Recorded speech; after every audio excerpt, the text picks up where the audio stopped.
আসসালামু আলাইকুম এভরিওয়ান।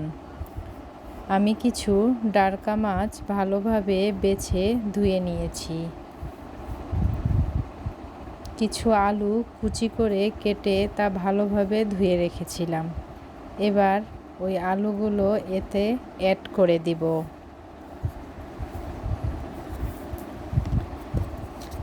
তারপর কিছু পেঁয়াজ কুচি অ্যাড করে দিব। কয়েকটা কাঁচামরিচ কেটে দিয়ে দিব।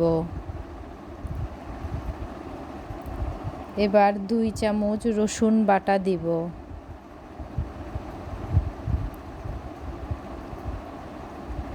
স্বাদ মতো লবণ দিয়ে দিব।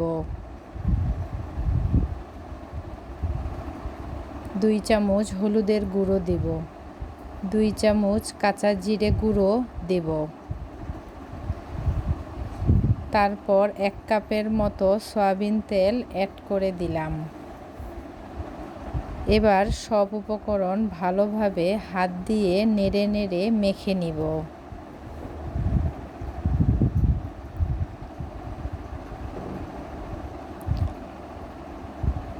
সব উপকরণ ভালোভাবে মাখা হয়ে গেলে এতে একটু পানি অ্যাড করে দিব।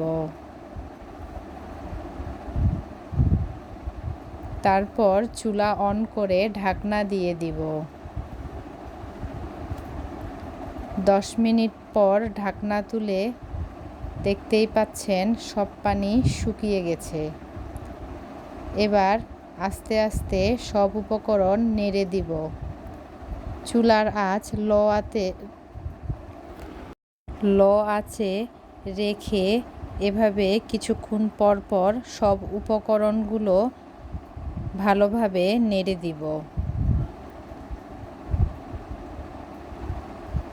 ভাজা হয়ে গেলে তা চুলা থেকে নামিয়ে পরিবেশন করব।